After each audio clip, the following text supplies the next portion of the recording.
Hello అండి. అందరూ ఎలా ఉన్నారు? నేను చాలా బాగున్నాను. మీరందరూ కూడా బాగున్నారు అనుకుంటున్నాను. క్లాస్ 4 బాగా ప్రాక్టీస్ చేశారని అయితే అనుకుంటున్నానండి. ఈరోజైతే క్లాస్ 5లోకి అయితే వెళ్ళిపోదాము. నిన్న బీడ్స్ తోటి క్లాస్ 4లో బీడ్స్ తోటి లీవ్స్ ఏ విధంగా స్టిచ్ చేసుకోవాలనేది అయితే చూసేసాం కదండి. ఈరోజు క్లాస్ 5 వచ్చేసి జర్దోజీ ఉంటుందండి. మనం ఏ కలర్ జర్దోజీ అవైలబుల్గా ఉంటే అది తీసుకోండి. నా దగ్గర గోల్డ్ ఉంది, గోల్డ్ చూపిస్తున్నాను. గోల్డ్ కలర్ జర్దోజీ తోటి లీవ్స్ ఏ విధంగా, ఇప్పుడు జర్దోజీ వర్క్స్ బాగా మంచి ట్రెండింగ్లో ఉన్నాయి కదండి. అందుకని చెప్పి జర్దోజీలో కూడా చూపించేస్తాను. ఈ జర్దోజీ తోటి లీవ్స్ ఏ విధంగా స్టిచ్ చేయాలనేది అయితే చూపిస్తానండి. ఈ విధంగా జర్దోజీ తీసుకున్న తర్వాత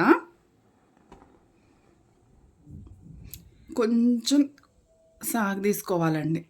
ఈ విధంగా ఉందనుకోండి, కొంచెం ఎట్లా లాగాలి, కొంచెం లాగితే కొంచెం సాగిద్ది కదండి జర్దోజీ. ఇప్పుడు దీన్ని కట్ చేసుకోవాలన్నమాట. మనం సిజర్ తోటి ఒక సైజు, మనం కొద్దిగా ఒక సైజు మళ్ళీ షార్ప్గా కట్ చేసుకోవాలండి. ఎందుకంటే ఒకవేళ చివరన కనుక చిన్న ముక్కులాగా వచ్చిందంటే అది మనం బ్లౌజెస్ స్టిచ్ చేసుకున్నా ఏది చేసుకున్నా కానీ అది జడకి ఆటలకి పట్టేసి మళ్ళీ ఊడిపోతుందండి. ఇలా షార్ప్గా కట్ చేసుకోవాలన్నమాట. నేనైతే కొన్ని కట్ చేసి పెట్టాను.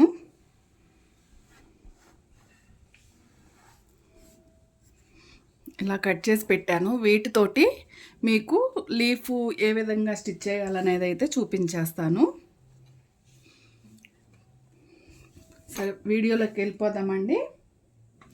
వీడియోలోకి వెళ్ళే ముందు ఫస్ట్ టైం కనుక మన ఛానల్ని ఎవరైనా చూస్తున్నట్లయితే లైక్ చేయండి, షేర్ చేయండి, సబ్స్క్రైబ్ చేసుకోండి. అలానే నా క్లాసెస్ ఎలా ఉన్నాయి అనేది మాత్రం ఖచ్చితంగా కామెంట్ రూపంలో తెలియజేయండి.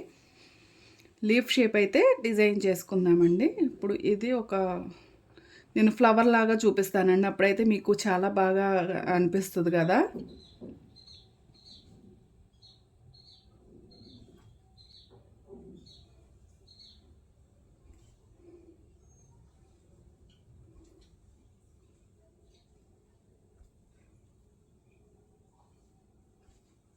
మీరు ఇలానే డ్రా చేసుకుని ప్రాక్టీస్ చేయండి.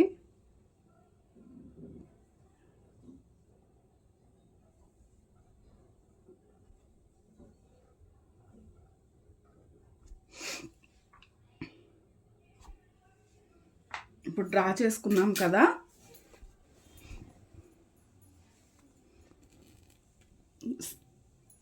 బాగా అబ్జర్వ్ చేయండి. నేను ఎక్కడ నీడిల్ తీసుకుంటున్నాను, ఎక్కడ నీడిల్ అనేది పైకి తీసుకుంటున్నాను, ఎక్కడ నీడిల్ కిందకి తీసుకుంటున్నాను అనేది అప్పుడు మీకు బాగా అర్థమవుతుంది. పైకి నీడిల్ తీసుకున్న తర్వాత ఈ విధంగా జర్దోజీని అయితే ఎక్కించుకోవాలండి. ఇది వచ్చేసి మనం బీడ్స్ కానీ జర్దోజీ కానీ చెప్పాను కదండి, నెంబర్ 9, 10, 11, 12 ఈ 4 నెంబర్స్లో ఏ నీడిల్ తీసుకున్నా కానీ మనకి జర్దోజీ అనేది ఖచ్చితంగా మనం అన్నీ కూడా మనం స్టిచ్ చేసుకోవచ్చు. ఈ నెంబర్స్లో ఆల్రెడీ మన ఒక క్లాస్ 1 చూసుంటే అందరికీ అర్థమై ఉంటుంది. ఒకవేళ ఇదే కనుక ఫస్ట్ వీడియో మీరు చూస్తున్నట్లయితే మనకి మగ్గం వర్క్ ఫ్రీ క్లాసెస్ అనేది అయితే నేను స్టార్ట్ చేశానండి. ఇంకా ముందు క్లాసెస్ చూడాలి అని అంటే మాత్రం కింద డిస్క్రిప్షన్లో లింక్స్ కూడా ఇచ్చేస్తాను. వాటన్నిటిని కూడా చెక్ చేసేసేయండి. అప్పుడు మీకు ఇంకా ఇంట్రెస్ట్గా చక్కగా అన్నీ కూడా నేర్చేసుకోవచ్చు.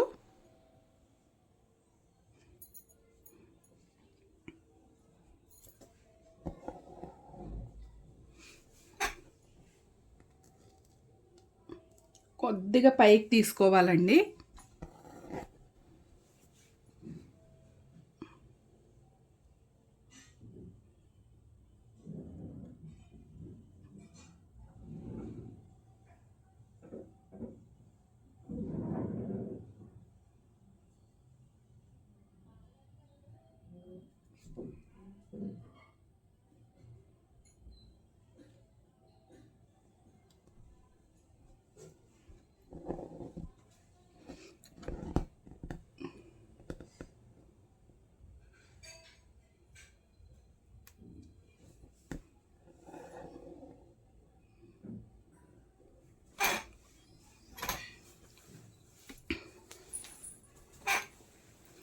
జాగ్రత్తగా మనం స్టిచ్ చేసుకోవాలండి, ఎందుకంటే కొద్దిగా దారం కూడా చిక్కుపడిపోతుంది కదా. జర్దోజీ అనేసరికి కొద్దిగా టైం టేకింగ్ అండి, టైం పడుతుంది. వర్క్ కూడా మనకు కాస్ట్ కూడా ఎక్కువ తీసుకోవచ్చండి జర్దోజీ వర్క్కి.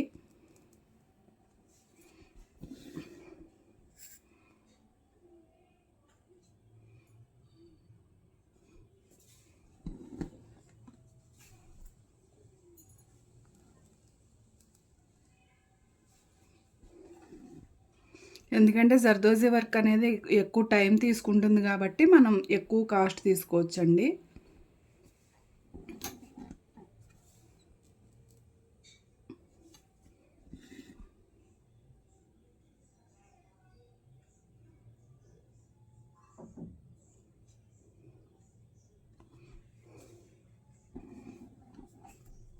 చూశారు కదా, ఒక లీఫ్ అయితే అయిపోయింది.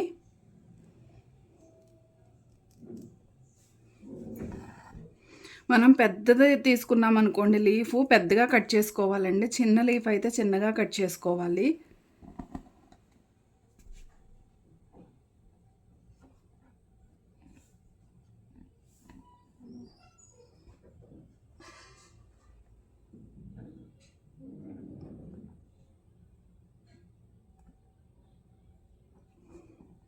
షార్ప్గా కట్ చేసుకోవాలని ఎందుకు చెప్పానో అర్థమైంది కదండి. ఈ విధంగా షార్ప్గా కట్ చేసుకోకపోతే మనకి దారంలో ఎక్కడొకక్కడ నీడిల్కి దారంలో ఇరుక్కుపోతుందండి జర్దోజీ అనేది. ఈ విధంగా వచ్చేస్తుంది.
చూసారు కదండి. వీటికి డిఫరెన్స్ ఏంటి అనేది మీరు ఒకసారి నాకు కామెంట్స్‌లో రాయండి. ఇది లీఫ్ షేప్ వచ్చింది.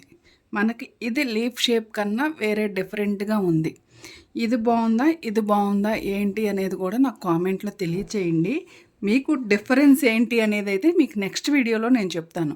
మీరు కామెంట్స్‌లో నాకు చెప్పారు అనుకోండి, చాలా వరకు మీకు అర్థమైపోయినట్లే.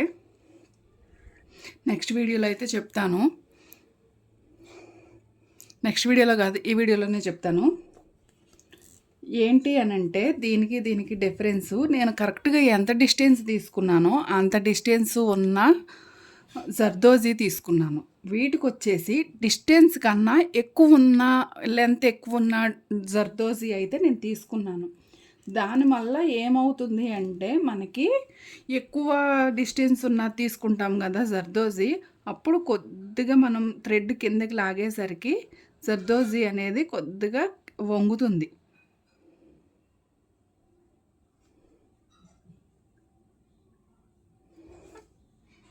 ఇప్పుడు ఇది చూడండి.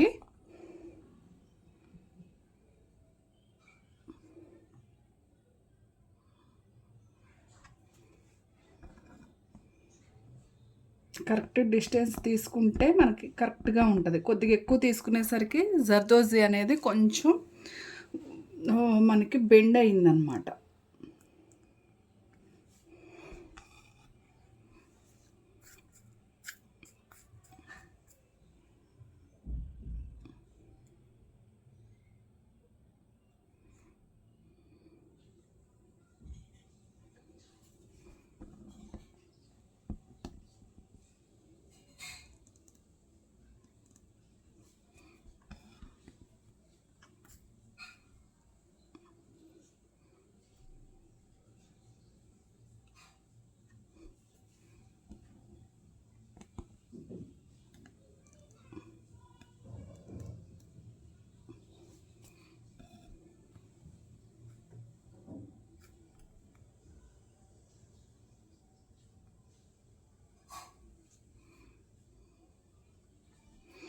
అదే జర్దోజీని కొద్దిగా సాగదీసుకుని మనం కట్ చేసుకున్నామనుకోండి, బెండింగ్ అనేది కరెక్ట్‌గా ఉంటుంది. అర్థమైంది కదండి మీకు. జూమ్‌లో కూడా చూపిస్తాను కావాలంటే. ఇది బాగా ప్రాక్టీస్ చేయండి. మనకి ఈ షేప్ వస్తేనే మనకి బయట తీసుకున్న మనం బయట మగ్గం వర్కు ఏ విధంగా అయితే ఆరి నీడిల్‌తో చేస్తారో అదే విధంగా ఉంటుంది. ఇలా వచ్చినాయి అనుకోండి, ఇది రాంగ్ అనమాట. ఇది రాంగ్ స్టిచ్ చేసినట్టు. ఇవి వచ్చేసి మనం కరెక్ట్‌గా స్టిచ్ చేసినట్టు. అర్థమవుతుంది కదా నేను చెప్పింది. మీరు బాగా ప్రాక్టీస్ చేయండి. అప్పుడు ఎలా వచ్చిందనేది కూడా నాకు కామెంట్లో తెలియచేయండి. ఇవాల్టికైతే ఇదేనండి వీడియో. అలానే మీకు నాట్ ఏ విధంగా వేసుకోవాలనేది కూడా చూపిస్తాను చూడండి. ఈ విధంగా మిడిల్‌లోకి అట్లా తీసేసుకుని మామూలుగా అన్నిట్లికి ఏ విధంగా వేసుకుంటున్నామో సేమ్ అదే విధంగా, ఎందుకంటే ఎలాగో కనిపించదు కాబట్టి ఈ విధంగా నాట్ వేసేసుకుంటే సరిపోతుంది. 2-3 టైమ్స్ కిందకి ఈ విధంగా దించేసుకుంటే సరిపోతుంది. ఇక మనం థ్రెడ్ని అయితే కట్ చేసేసుకోవటమే. ఇవాళకైతే ఇదేనండి క్లాసు. నెక్స్ట్ క్లాస్ తోటి మళ్ళీ మీ ముందుకు వచ్చేస్తాను. దానికన్నా ముందు ఫస్ట్ టైం కనుక నా ఛానల్ని చూస్తున్నట్లయితే లైక్ చేయండి, షేర్ చేయండి, సబ్స్క్రైబ్ చేసుకోండి. అలానే కామెంట్ చేయండి. మీకు ఈ వీడియో యూజ్ఫుల్ అయ్యింది అంటే మాత్రం ఖచ్చితంగా లైక్ చేయండి. మీరు లైక్ చేస్తే ఇంకా కొంతమందికి రీచ్ అయ్యే అవకాశం ఉంటుంది. నా వీడియోస్ అనేది మీరు నాకు సపోర్ట్ చేసినట్లయితే ఉంటుంది. మళ్ళీ నెక్స్ట్ క్లాస్ తోటి మళ్ళీ మీ ముందుకు వచ్చేస్తాను. అంతవరకు సెలవు. బాయ్ అండి.